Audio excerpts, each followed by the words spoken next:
एक समय की बात है। एक राजा किसी जंगल में अपने मंत्रियों के साथ शिकार करने जाता है। राजा किसी हिरन का पीछा करते करते अपने मंत्रियों से बहुत दूर निकल जाता है। राजा अचानक पलटकर जब पीछे देखता है तो वो देखता है कि वो अकेला है, उसके मंत्री उसके साथ नहीं है।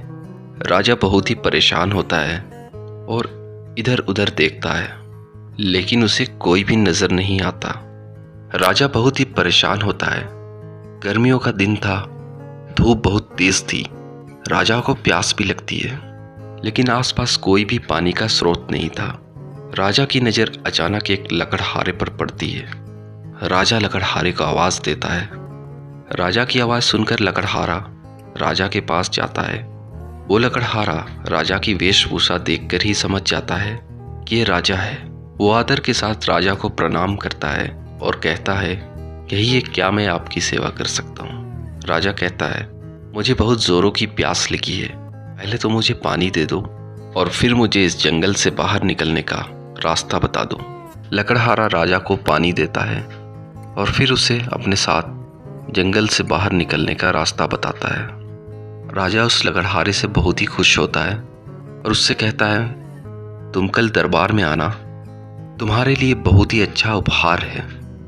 लकड़हारा बहुत ही खुश होता है और घर जाने के बाद सारी बातें अपनी पत्नी को बताता है। उसकी पत्नी उससे कहती है, तो फिर देर क्यों करना, कल ही जाओ राजा के पास और देख लो क्या उपहार देते हैं। लकड़हारा दूसरे दिन राजा के दरबार में जाता है और राजा के सेनापति से मिलता है। सेनापति लकड़हारे को देखकर पूछते हैं, क्या काम है। तब लकड़हारा सेनापति से कहता है, राजा का आदेश है कि मैं उनसे मिलूं। वो सेनापति लकड़हारे को राजा के दरबार पर लेकर जाता है। राजा को वो लकड़हारा याद था और अपना वादा भी, लेकिन राजा सोच रहा था इसे उपहार में क्या दें। फिर राजा ने सोचा, क्यों ना इसे एक चंदन का बाग दे दे, इसे पेड़ों की समझ भी होगी। वो चंदन की लकड़ियां बेचकर अच्छी खासी जिंदगी गुजार सकेगा। और राजा ने उसे एक चंदन का बागीचा उपहार में दे दिया। जब लकड़हारा उस बागीचे में गया तो बहुत ही खुश हुआ और सोचने लगा, कहाँ जंगल में लकड़ियां ढूंढा करता था, अब कहीं जाने की जरूरत नहीं, अब बस यहीं से पेड़ काटना है और बेचना है। लेकिन इतनी सारी लकड़ियां लेगा कौन, क्यों ना इसे कोयला बनाकर बेचा जाए। अब लकड़हारा हर दिन उस बागीचे में जाता और लकड़ियां काटता और उसे जलाकर कोयला बना देता और बाजार में जाकर उस कोयले को बेच आता, जिससे उसे थोड़े बहुत पैसे भी मिल जाया करते थे। लकड़हारा उतने पैसे लेकर खुश हो जाया करता था, क्योंकि उससे पहले वो उतने पैसे भी नहीं कमाया करता था। कुछ समय बीतता रहा और समय के साथ साथ उस बाग के पेड़ भी कम होते रहे। अचानक एक दिन राजा को याद आता है उस लकड़हारा के बारे, और वो सोचता है क्यों ना लकड़हारे से भी मिल लूं और उस चंदन के बागीचे को भी देख लूं। तो लकड़हारा बागीचे को सींच कर हरा भरा कर दिया होगा। राजा दूसरे ही दिन अपने मंत्रियों के साथ उस बागीचे में जाता है, लेकिन वहां वैसा कोई भी बागीचा राजा को नजर नहीं आता। राजा थोड़ी दूर और आगे जाता है तो राजा को कोयले का ढेर नजर आता है। अब उस बागीचे में कुछ गिने चुने पेड़ ही रह गए थे, जो केवल कुछ ही दिनों में खत्म होने वाले थे। राजा को यह सब देखकर बहुत ही दुख होता है और वो उस लकड़हारे को बुलाता है। राजा लकड़हारे से कहता है, ये तुमने चंदन के बागीचे को क्या कर दिया, इसके सारे पेड़ खत्म कैसे हो गए। वो लकड़हारा राजा से कहता है, मैं गरीब लकड़हारा था, जंगलों में ढूंढ ढूंढ कर लकड़ियां काटा करता था। आपने ये बागीचा देकर मुझ पर बड़ा उपकार किया। अब मुझे कहीं भी नहीं जाना होता है, बस मैं यहीं लकड़ियां काटता हूँ और उसे कोयला बनाकर बाजार में बेच आता हूँ, जिससे मुझे ठीक ठाक पैसे मिल जाते हैं। और अब मेरी हालत पहले से बेहतर है। इसके लिए आपका बहुत ही धन्यवाद।